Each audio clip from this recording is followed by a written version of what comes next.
منصور بن عمار रहमतुल्लाहि तआला फरमाते हैं, मेरा एक दीनी भाई था, मुझसे बड़ी अकीदत रखता था, मेरी निगाह में तो बड़ा इबादत गुजार भी था क्योंकि तहज्जुद भी पढ़ता था, खौफ खुदा से रोने वाला भी था। एक मरतबा मुझे खबर मिली कि वो मेरा दीनी भाई बीमार हो गया है। मैं उसके पास गया और देखा कि वो बहुत कमज़ोर हो चुका है, घर के दरमियान लेटा है, चेहरा उसका काला हो गया है, आंखें उसकी नीली हो गई हैं। मैंने कहा भाई ला इलाहा इल्लल्लाह की कसरत करो। तो उसने अपनी आंखें खोली, बड़ी मुश्किल से मेरी तरफ देखा, फिर बेहोश हो गया। मैंने दोबारा उसे कहा ला इलाहा इल्लल्लाह पढ़ो, आंखें खोली, मुझे देखा, फिर दोबारा आंखें बंद कर ली। अब मैंने सख्ती से उसको कहा कि ला इलाहा इल्लल्लाह पढ़ो, कलमा पढ़ो, मैं ना तुझे गुस्ल दूंगा, ना तुझे कफन पहनाऊंगा, ना तेरा जनाजा पढ़ूंगा, क्योंकि वो बहुत क्लोज था आपसे।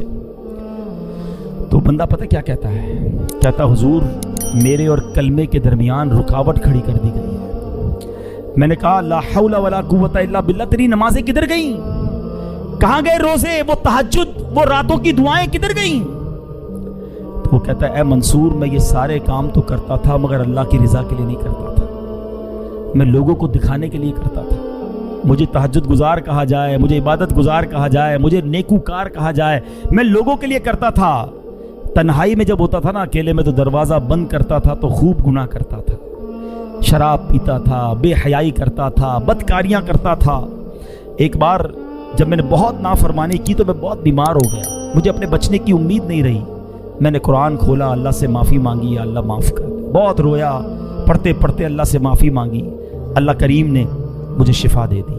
मैं फिर गुनाह में पड़ गया, फिर शैतान के पीछे चल पड़ा। थोड़े अरसे बाद फिर बीमार हुआ, डॉक्टरों ने कहा नहीं बचेगा। मैंने फिर कुरान उठाया, रोते रोते फिर अल्लाह से दुआ मांगी, अल्लाह कुरान के सदके बख्श दे।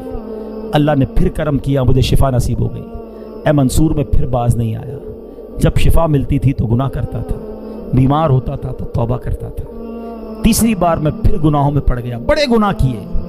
अब जब फिर अल्लाह ताला ने बीमार किया, फिर मैं परेशान हुआ। अब कुरान उठाया तो कुरान का एक लफ्ज़ मेरी ज़बान से अदा नहीं हो रहा, मेरी ज़बान पर लॉक लगा दिया गया है, मैं कुरान नहीं पढ़ पा रहा हूँ। अल्लाह की बारगाह में मैंने कहा या अल्लाह तू मुझसे सख्त नाराज़ है, अल्लाह मुझे माफ़ कर दे। कहता है मंसूर मुझे गैब से आवाज़ आई कि जब तू बीमार होता है तो तौबा करता है, जब तंदुरुस्त हो जाता है तो गुनाह करने लग जाता है, जब तकलीफ में मुब्तला होता है तो अल्लाह को याद करता है, रोता है, और जब अल्लाह पाक तुझे नजात देता है तो फिर गुनाहों में पड़ जाता है। क्या तुझे मौत का खौफ ना था?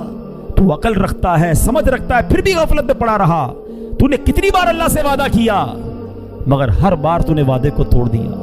हजरत मंसूर कहते वो बताता जा रहा था, रोता जा रहा था, और जब कहते मैं तो उसके पास से उठकर चल गया कि अब इस बंदे का और क्या हो सकता है।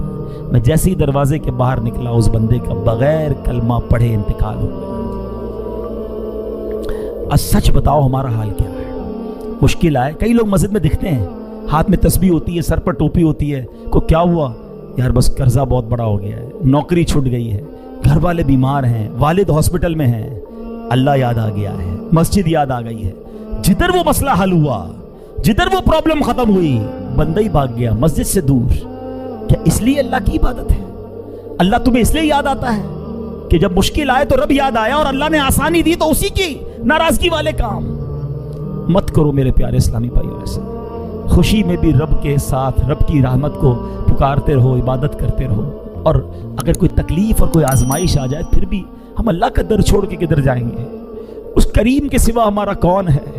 वो नाराज हो गया तो मारे जाएंगे। आओ मेरे प्यारे इस्लामी भाइयों, सच्ची तौबा